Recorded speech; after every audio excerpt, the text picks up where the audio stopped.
Shalom, shalom, frères et sœurs, famille du Café Prophétique, bonjour.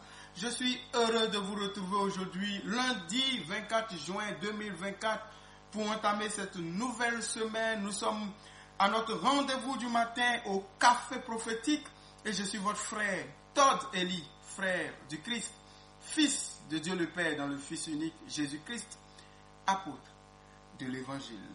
Mettons-nous en présence du Seigneur, adorons son saint nom, au nom du Père et du Fils et du Saint-Esprit. Amen.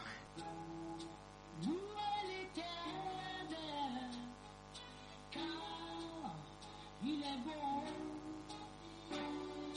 car sa miséricorde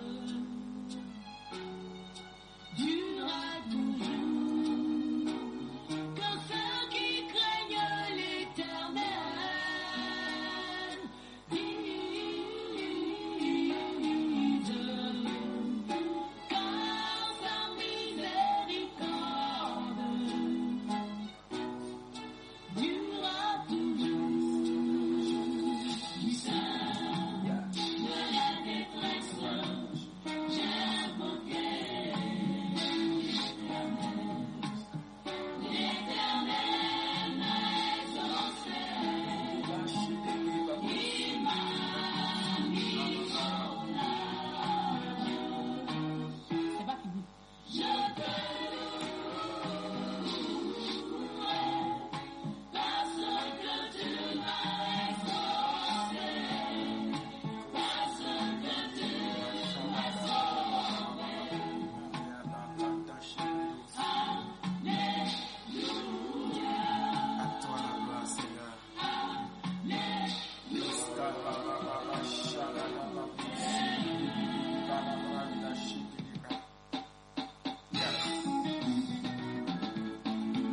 Famille du Café Prophétique, avec ce cantique, le Seigneur nous ouvre cette semaine. Cela est ton partage. Dieu est avec toi.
je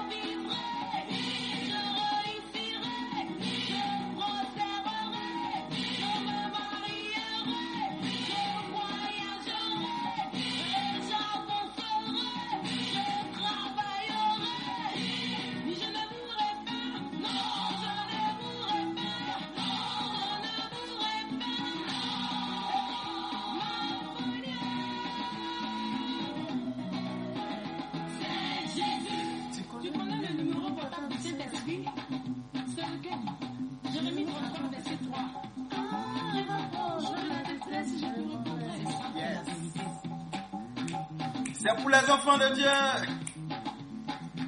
C'est ça notre héritage, c'est ça notre partage. Notre cas est différent. Ton cas est différent.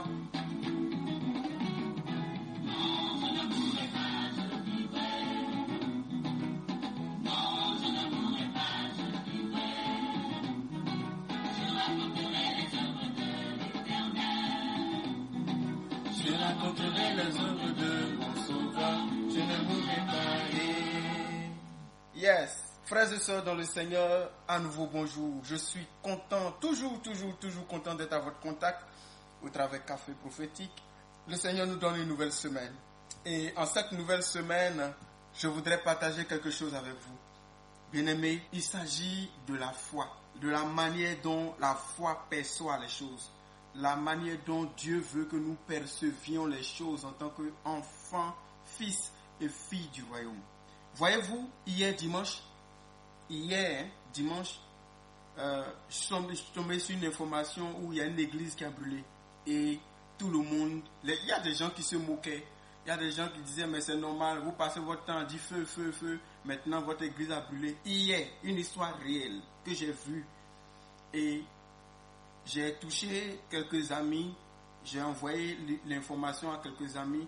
Et nous, on devrait rester en prière pour soutenir les membres de cette église et l'homme de Dieu et tout ça, pour que Dieu les relève, que le Seigneur les console, tout ça. Voilà, parce que nous sommes un dans un lien d'amour, nous sommes un dans le corps du Christ. Les dissensions, les divisions, ça c'est les choses du diable, c'est les choses des enfants. Il faut quitter dedans. Amen. Maintenant, j'étais là, j'ai fini d'envoyer et l'une des personnes à qui j'ai envoyé m'envoie une vidéo du leader de l'église qui disait notre église, l'une de nos églises a brûlé et je crois que c'est un signe, c'est un message du Seigneur. Et il disait, frères et sœurs, quand on est enfant de Dieu, on ne doit pas voir les choses comme tout le monde. Nous devons voir les choses avec le regard de la foi. Et là, ça m'a parlé. Ça m'a parlé. J'ai dit, waouh, Dieu est en train de me dire quelque chose. Il a dit, laissez les gens penser qu'ils ont réussi quelque chose. Si c'est le diable qui nous a attaqués, laissez-le penser avoir réussi. Mais il sera déçu parce que nous n'allons pas nous laisser abattre. Nous considérons que le Seigneur nous donne un signe pour construire un siège plus grand, plus glorieux à sa gloire.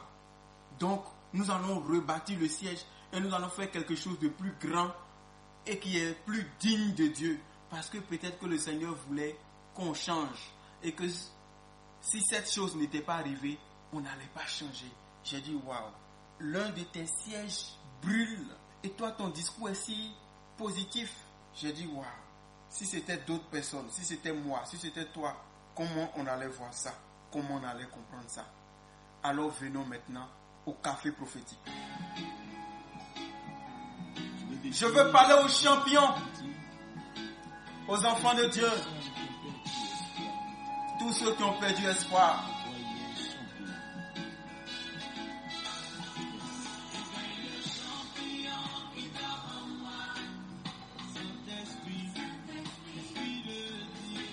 Éveille le champignon qui dort en moi, Saint-Esprit.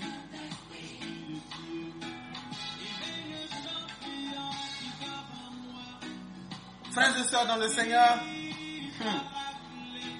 parfois les choses se passent dans la vie des enfants de Dieu comme pour nous mettre à terre, pour nous casser, pour nous détruire.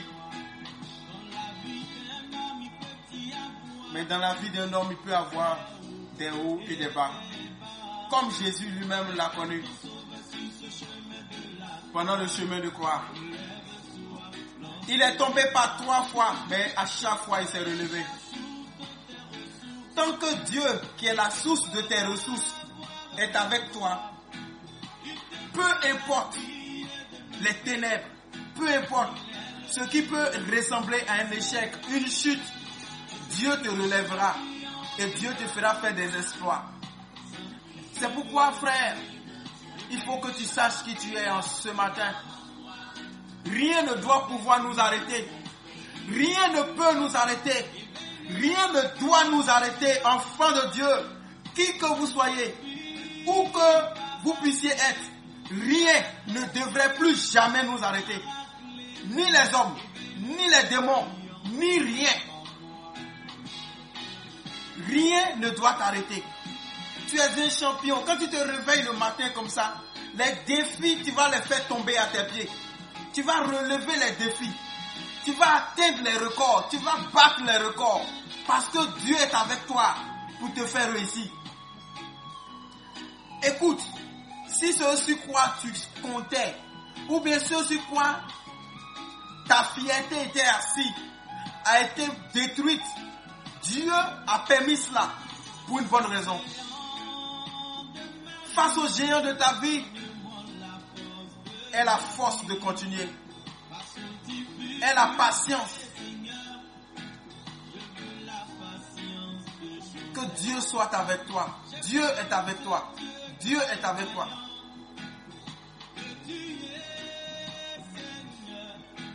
L'échec fait tomber les perdants, mais il inspire les gagnants. Yes.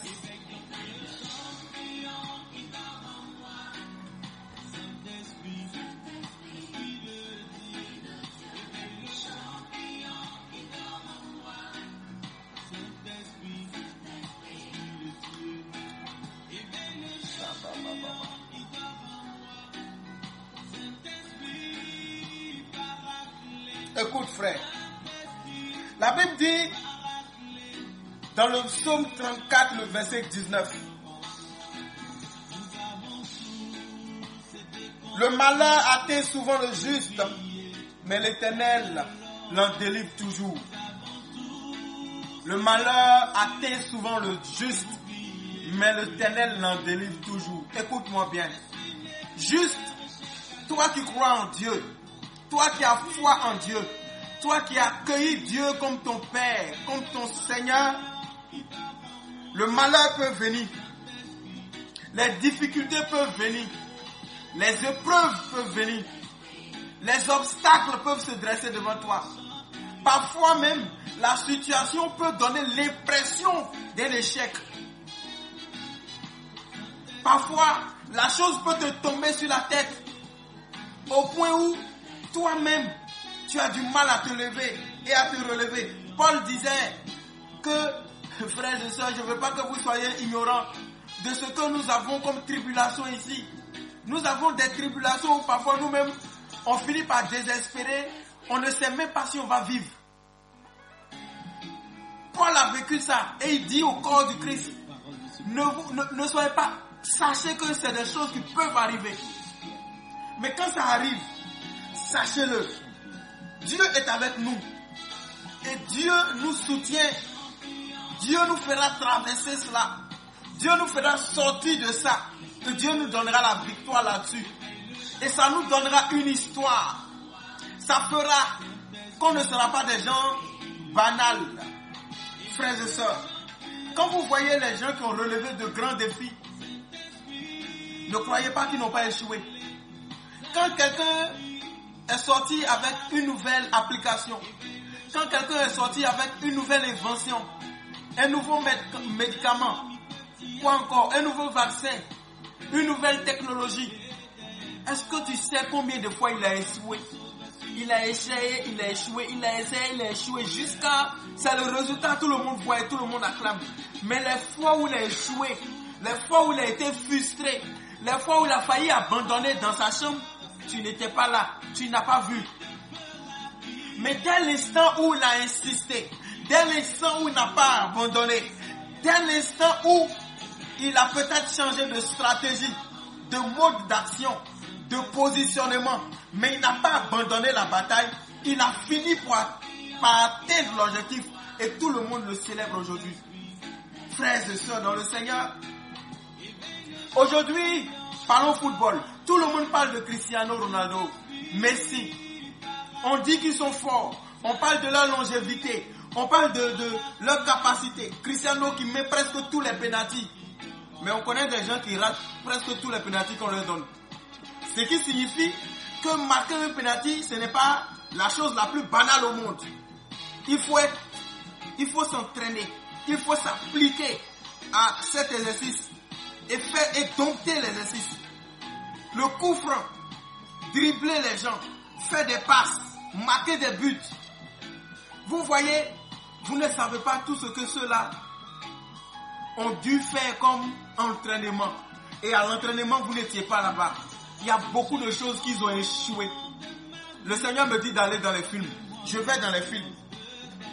Quand vous regardez un film, vous voyez l'acteur qui joue, qui dit des choses, qui pose des actes. C'est bien beau.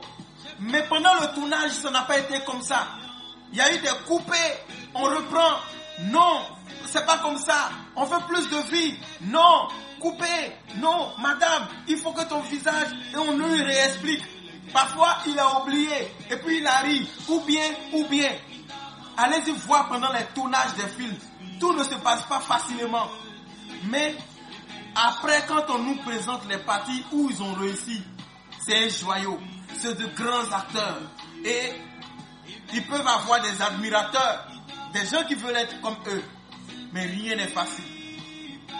Rien n'est facile. Mais je veux parler à un champion ce matin, à un enfant de Dieu ce matin. Peu importe qu'il pleuve le feu, et peu importe si ce que tu avais a été détruit par le feu, peu importe que tu aies l'impression que tout autour de toi est tombé à la ruine, je veux te dire une chose ce matin. Le malheur atteint souvent le juste, mais le Seigneur, l'Éternel, l'en délivre toujours. La Bible dit dans le livre de Michée, Michée chapitre 7, 8 à 10. Ne te réjouis pas à mon sujet, mon ennemi, car si je suis tombé, je me relèverai. Si je suis assis dans les ténèbres, l'Éternel sera ma lumière. C'est pour dire quoi? Au moment où tu es dans la difficulté là, si quelqu'un ne t'aime pas et qu'il se réjouit de ce moment de difficulté, de douleur, de chute, il n'a encore rien compris. Parce que pour nous qui sommes enfants de Dieu, celui qui se réjouit à notre sujet parce que nous sommes tombés, n'a pas encore compris. Nous sommes les enfants de qui? Parce que notre Père, il nous relève et nous relèvera toujours. Si nous sommes assis par terre, notre Dieu nous relèvera. Si nous sommes dans les ténèbres aujourd'hui, Dieu sera notre lumière. Dieu est notre lumière. Alors, quand quelqu'un te regarde, qui a l'impression d'avoir trop réussi, et que toi tu as trop échoué, et qui te nargue, qui se moque de toi, reste tranquille. Frères et sœurs, Pénina, la femme d'Elkana, se moquait de Anne. Parce que Anne était stérile. Parce que Anne n'avait pas donné d'enfant à son mari Elkana. Pénina, elle avait déjà donné des enfants. Et elle se moquait de Anne. Elle se moquait de Anne tout le temps. Anne était frustrée. Anne apportait ça, cette amertume. Anne partait prier tout le temps pour demander au Seigneur. Elle disait, Seigneur, enlève ma honte. Enlève ma honte. Pénina se moquait. Pénina avec des paroles venimeuses qu'elle lui injectait. Elkana, l'époux, qui aimait très bien Anne, faisait tout pour la consoler. Il faisait tout pour la consoler. Mais ce n'était pas facile. Jusqu'au jour où Anne est allée prier à Shiloh. Est-ce qu'elle a prié, elle a fait la prière de foi que Dieu voulait. Et lorsque Dieu l'a exaucé, Dieu lui a donné un fils du nom de Samuel. Ce fils est devenu prophète et l'un des plus grands prophètes en Israël. Pendant qu'on a oublié, ou bien même qu'on ne connaît même pas le nom des enfants de Pénina. Et Dieu dit, parce que Anne a porté Samuel, et que Samuel à sa naissance a été remis au temple. Anne a dit, Seigneur, l'enfant que tu me donnes, je te le redonnerai pour qu'il soit ton prophète. Lorsqu'elle a eu l'enfant, elle est partie donner l'enfant, elle est revenue à la maison. Elle dit, ça me suffit. Le Seigneur a enlevé ma honte. Le Seigneur dit, tu me connais mal. Comme moi je bénis, je ne compte pas. Il lui a donné encore 5 autres enfants après Samuel. Donc, Samuel qui est parti être consacré à Dieu là, on a donné 5 autres personnes derrière pour combler la femme. Pénina est oubliée. Elle est la mère de qui? Personne ne s'intéresse. Mais Anne est la mère de Samuel. Ce matin, je parle à un géant qui m'entend, un fils de Dieu, une fille de Dieu, un citoyen et un concitoyen du royaume. Nous sommes des winners, nous sommes des vainqueurs, nous sommes des plus que vainqueurs. Nous sommes oh frères et sœurs, le Seigneur a déposé une couronne sur notre tête. Ne pleure pas, ne te lamente pas, n'abandonne pas à cause de ce que tu as vu. Honore ta couronne, honore ta couronne, honore qui tu es, honore qui ton Père est. Tu es bon. Tu peux changer de position, tu peux changer de lieu, tu peux changer de mode d'action, tu peux changer de manière de faire, mais n'abandonne pas. Tu peux changer de stratégie, mais n'abandonne pas. Que Dieu te bénisse. Pour briller tel l'or, nous avons tous été conçus pour briller, lumière du monde.